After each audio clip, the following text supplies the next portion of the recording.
नमस्कार दोस्तों, स्वागत है आप सबका मेरे चैनल पैनी पॉकेट्स में। आज के इस वीडियो में हम बात करेंगे कि जिस तरीके से 2024 के मिड से मार्केट 26,300 लेवल से ही डाउन दिखाता गया और वहां से अभी तक 2025 के जनवरी पे हम बैठे हैं, जहां पे पोर्टफोलियो सबके लगभग 30 से 40% डिस्काउंट पे चल रहे हैं। और सबसे बड़ी बात है कि इस डाउनफॉल में जहां निफ्टी 50 गिरा है, इस वक्त 23,440 के आसपास ट्रेंड कर रहा है, जहां पे ये 12% से ज्यादा टूट चुका है। और निफ्टी में अगर 12% की गिरावट है तो जाहिर सी बात है मिड कैप, लार्ज कैप जैसे स्टॉक्स में, स्मॉल कैप जैसे स्टॉक्स हैं, उनमें भी 40% तक की गिरावट देखी गई है। 2023 में जिन शेयर्स ने मल्टी बैगर रिटर्न दिया था, अब उन्हीं शेयर्स में कुछ ज्यादा ही करेक्शन देखने को आ रहा है। कई ऐसे शेयर्स है जिसमें 50% तक की गिरावट आई है, यानी कि ऑलमोस्ट अपने पीक से वो 50% आधा हो चुका है। यहाँ पे जैसे कोचिन शिपयार्ड, आरएफसी, या फिर आप में भी देख सकते हैं कि 2024 के जनवरी से लेके 2025 के जनवरी तक मार्केट ने 8% तक का रिटर्न दिया है, जो कि काफी कम है, क्योंकि 7% 6% जितना रिटर्न तो बैंक के एफडीज में भी मिल जाता है। तो एफआईज की जो बेचने का कारण है वो यही है कि उन्होंने पूरा एक साल पैसा लगा के रखा और उसके बाद अगर उनको मार्केट से सही रिटर्न नहीं मिलता है, अभी भी मार्केट इस तरीके का रिटर्न दिखाता है जहां पे काफी कम रिटर्न्स मिल रहे हो, तो वहां पे इन्वेस्टर्स पैसे कम लगाते हैं। जब बुल रन आता है, मार्केट में ज्यादा अच्छी रिटर्न्स मिल रही होती है, तो बैंक के डिपॉजिट्स कम हो जाते हैं, वो सारा पैसा शेयर मार्केट में जाता है। और शेयर मार्केट पिछले 6 महीने में अच्छा रिटर्न नहीं दिया है, डाउनग्रेड दिया, और अगले 6 महीने भी कुछ इसी तरह का मिला जुला रिस्पॉन्स मिलने वाला है। तो फिर ये जो बैंक के डिपॉजिट है वो बढ़ेंगे, तो यहाँ पे आने वाला जितना पैसा होता है मार्केट में वो थोड़ा स्लो डाउन हो जाता है और वो चला जाता है एक फिक्स रिटर्न अमाउंट की तरफ, जैसे एफडीज, बॉन्ड, डिवेंचर, इन सब के तरफ चला जाता है। लेकिन मार्केट में फिर भी लोगों को बने रहना है और मार्केट में आपको बैंक की जितना ही रिटर्न चाहिए कि बैंक के एफडी जितना रिटर्न भी मिले और मार्केट में जो शेयर का प्राइस है उसमें एप्रिसिएशन भी मिले। और शेयर में इस चीज को इन्वेस्ट करने के लिए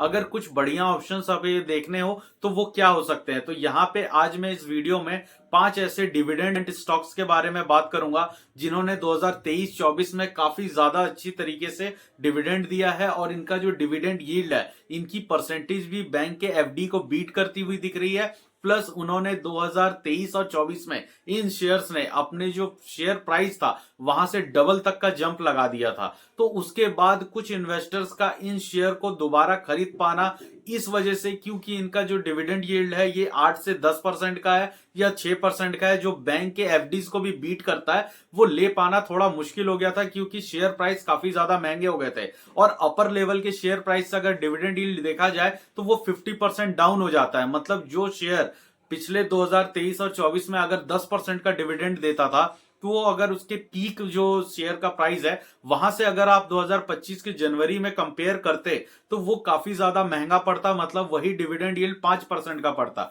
लेकिन इस समय जो मार्केट में गिरावट चल रही है, मार्केट में जो बहुत बड़ा एक करेक्शन चल रहा है, इस करेक्शन के वजह से ये जितने डिविडेंड स्टॉक है जिनके बारे में मैं अभी बताऊंगा, 5 ऐसे डिविडेंड स्टॉक है, इनका जो शेयर प्राइस है अपने ऑल टाइम हाई से 30 से 40% तक डिस्काउंट पे आ गया है, जिसके वजह से इसका जो डिविडेंड यील्ड है ये वापस से बढ़ता हुआ दिखेगा जब ये 2025 के जनवरी से 2025 के दिसंबर तक के बीच में पूरे साल में ये टाइम टू टाइम अपने क्वार्टरली रिजल्ट्स के समय आपको डिविडेंड प्रोवाइड करेंगे। जैसा कि 2023 और 24 में इन्होंने डिविडेंड प्रोवाइड किया है, उसी आधार पे अगर हम लेते हैं अप्रॉक्स में कि अगर वो 2025 में भी डिविडेंड देते हैं तो क्या ये इसी परसेंटेज पे होगा, तो वो कितना हो सकता है, ये कंपनियां कौन सी हैं, क्योंकि बैंक में जो पैसा आपको एज अ रिटर्न मिल रहा है उतना ही इन शेयर्स में मिलेगा। और अगर मार्केट के इस करेक्शन के बाद अगर कुछ महीनों के बाद मार्केट में एक पिकअप आता है, वापस मार्केट अपनी ग्रोथ को दिखाता है, तो इन्वेस्टेड किया हुआ अमाउंट में वो एप्रिसिएशन देखने को मिल सकता है। दोस्तों यहाँ पे मैं 5 ऐसे स्टॉक्स के बारे में बताने जा रहा हूं, ये रिकमेंडेशन नहीं है इन्वेस्टमेंट के लिए, इस पे आप अपने रिसर्च कर सकते हैं,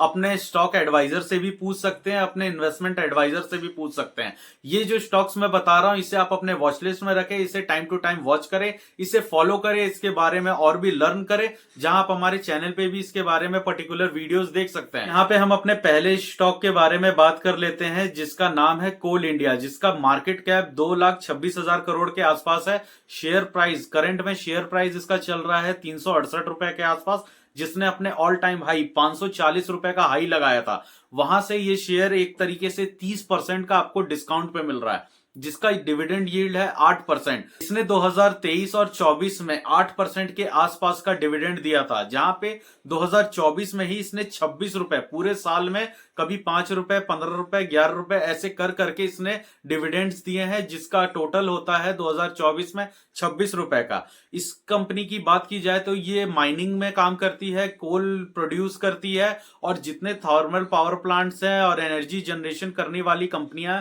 उन्हें ये सेल करती है। जिसमें ये कंपनी, सबसे अच्छी बात ये है कि ये डेप्ट में नहीं है। इस कंपनी का जो प्रॉफिट है वो साल का 30,000 करोड़ के आसपास का है। इसकी रेवेन्यू 2 लाख करोड़ से ऊपर जाती है सालाना। अगर हम यहाँ पे बात करते हैं इसके पी रेशियो की, मतलब कंपनी सस्ती है या महंगी, जो प्राइस टू अर्निंग रेशियो के हिसाब से देखा जाता है, शेयर में म्यूचुअल फंड्स आने वाले समय में अपना स्टेक बढ़ाते हुए दिख सकते हैं, क्योंकि ये वही बात है कि मार्केट जब अच्छा रिटर्न नहीं देता है फिर भी अगर आपको इन्वेस्टमेंट करनी ही पड़ती है, यानी म्यूचुअल फंड्स को, क्योंकि उनके पास एसआईपी मंथली आ रहा है, तो वो ऐसे सेफ जोन में जाता है। ऑलरेडी काफी डिक्लाइन हो चुका है, जहां और ज्यादा चांसेस नहीं होते हैं डिक्लाइन होने के, और वहां डिविडेंड यील्ड काफी अच्छा होता है, ताकि उन लोगों को एक तरह का कैश फ्लो मिलता रहे। तो यहाँ पे हम अपनी दूसरी कंपनी के बारे में बात करते हैं, जिसका नाम बीपीसीएल है, भारत पेट्रोलियम कॉर्पोरेशन लिमिटेड। ये ऑयल मार्केटिंग कंपनी की तरफ से बिलोंग करती है। ये एक पीएसयू कंपनी है। आप इसका करंट प्राइस देख सकते हैं, 278 रुपए पे ट्रेड कर रहा है, जहां इसने 52 वीक का हाई लगाया 370 रुपए पे।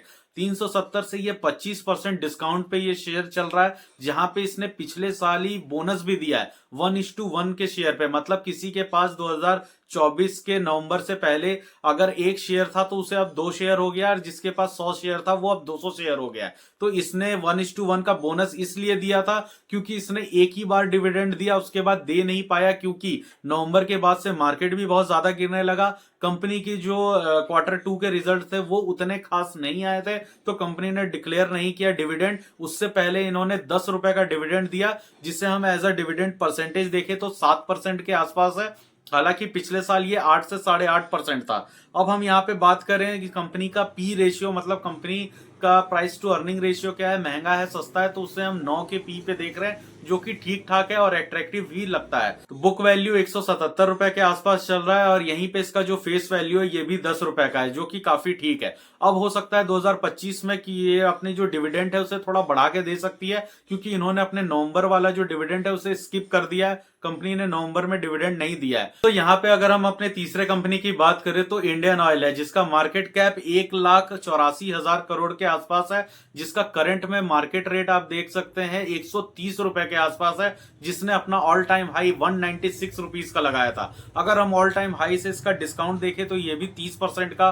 डिस्काउंट पे ट्रेड हो रहा है, जहां पे इसका जो डिविडेंड यील्ड है वो 7% के आसपास है, और इसने पिछले साल यानी 2024 में जून के आसपास 7 रुपए का डिविडेंड दिया था। हम इसके पीई की बात करें तो प्राइस टू अर्निंग इसका 10 का है, जो कि काफी ठीक ठाक है। और अगर बुक वैल्यू की बात करें तो ये दोस्तों आपको काफी ज्यादा अट्रैक्टिव देखने को मिलेगा, क्योंकि बुक वैल्यू 128 रुपए का है, और जो कि कंपनी के शेयर प्राइस को काफी ज्यादा अट्रैक्टिव बनाता है। और यहाँ पे जो कंपनी का प्रॉफिट है वो कभी कभी कंसोलिडेट होता रहता है, कभी ज्यादा आता है, कभी कम आता है, लेकिन जो कंपनी का रेवेन्यू है वो 2 लाख करोड़, कभी 2,20,000 करोड़, कभी 2,25,000 करोड़ के ही आसपास रहता है, जो कि काफी ज्यादा स्टेबल है। रेवेन्यू स्टेबल है, बस प्रॉफिट में मार्जिन की कमी हो जाती है, क्योंकि इसका जो रॉ मटेरियल है क्रूड ऑयल, उसका जो इंटरनेशनल मार्केट में प्राइस है वो काफी ज्यादा फ्लक्चुएट होता रहता है। यहाँ पे हम अपने चौथे कंपनी की बात करें, जिसका नाम पीएफसी है, पावर फाइनेंस कॉर्पोरेशन है, जिसका करंट में प्राइस 404 रुपए का चल रहा है, और ऑल टाइम हाई 580 रुपए का इसने लगाया है। यहाँ पे आप देख सकते हैं 33% का ये शेयर डिस्काउंट पे ट्रेड कर रहा है, और इसका जो पीएसयू में सबसे, मतलब आप फाइनेंशियल सेक्टर में कहें, जो एनबीएफसी के तौर पे शेयर, जो कंपनियां हैं रिन्यूएबल एनर्जी सेक्टर में काम कर रही है या पावर जनरेशन में, उन्हें ये फाइनेंस करने का काम करता है। जैसे आप इरिडा को जानते ही होंगे या आरईसी को जानते हैं, इस तरह का ही ये कंपनी काम करती है। डिविडेंड यील्ड है वो 5% के आसपास है। पिछले साल इसने 16 रुपए के आसपास का डिविडेंड दिया था। और सबसे बढ़िया बात है कि जो कंपनी का पी है, मतलब कंपनी की जो वैल्यूएशन है वो 6 के पी पे चल रही है, जो काफी अच्छी है। जो कंपनी का बुक वैल्यू है वो 333 रुपए के आसपास है, और 333 रुपए के बुक वैल्यू के पास जो करंट प्राइस इसका चल रहा है शेयर का वो 400 रुपए का है, तो बहुत ही ठीक है, जहां पे क्लोज टू अपने बुक वैल्यू के तरफ ही शेयर ट्रेड करते हुए दिख रहा है, जिसका फेस वैल्यू भी 10 रुपए का है। यहाँ पे हम अपने पांचवें कंपनी की बात करते हैं जो कि प्राइवेट सेक्टर से बिलोंग करती है, माइनिंग में इसका काफी अच्छा काम है और इसका नाम वेदांता है, जहां पे ये मल्टी कमोडिटीज में भी काम करते हैं,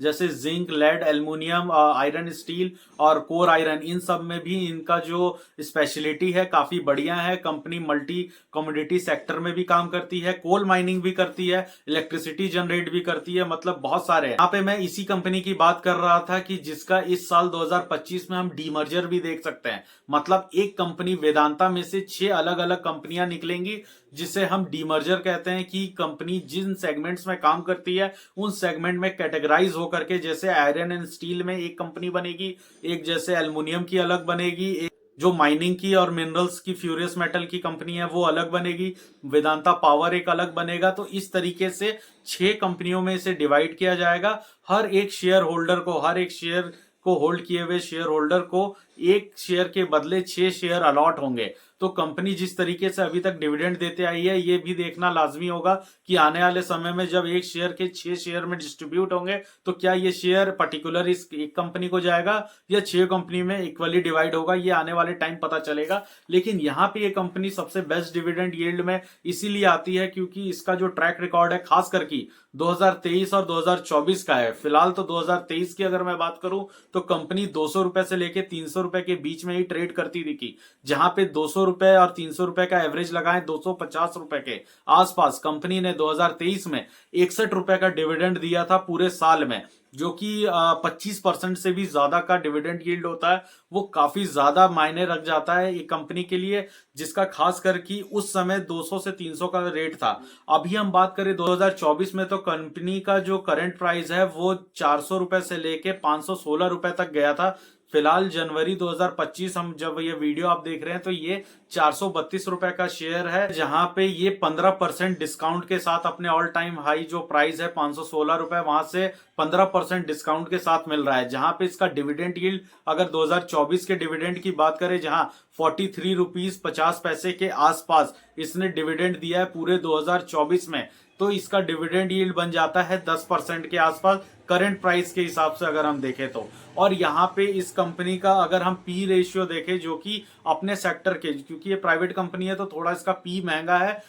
एज कंपेयर टू पीएसयू कंपनियां, जितना हमने पिछले चारों कंपनी का बात किया वहां पे इसका थोड़ा सा ज्यादा है या उससे डबल आप कह सकते हैं, क्योंकि ये प्राइवेट सेक्टर कंपनी है। तो 16 की पीई पे ये ट्रेड कर रहा है। और इसका अगर बुक वैल्यू की बात किया जाए तो बुक वैल्यू भी ऑब्वियस सी बात है 95 का है, तो बुक वैल्यू से इसका जो करंट प्राइस है वो भी 4 टाइम्स थोड़ा महंगा जरूर है। फेस वैल्यू एक 1 रुपीज का है। यहाँ पे वेदांता लिमिटेड आने वाले समय में मतलब 2025 में सबसे पहले तो ये अपना डीमर्जर करते हुए दिखेगी, और उसके बाद कंपनी का जो फोकस है पर्टिकुलर अपने जो कैटेगरी ऑफ सेगमेंट्स है इन कंपनियों पे काम करता हुआ दिखेगा। खास करके कंपनी के शेयर प्राइसेस की अपने ऑल टाइम हाई से 30, 40 और 15% तक जो लो हुआ है, यहाँ पे ये चीज शो करता है कि अब मार्केट में एंट्री का एक जो टाइम होता है कि हाँ प्राइस में बहुत ज्यादा डिप्रिसिएशन हो चुका है, प्राइस में एंट्री करने का या इस प्राइस पे जो डिविडेंड यील्ड मिलेगा वो एक जस्टिफाई करता है। तो आज के इस वीडियो में इतना ही। अगर आपको ये वीडियो अच्छी लगी तो इसे आप लाइक करें, चैनल को सब्सक्राइब करें दोस्तों, ताकि आगे आने वाली और भी इंफॉर्मेशन आपको मिल सके। नमस्कार दोस्तों।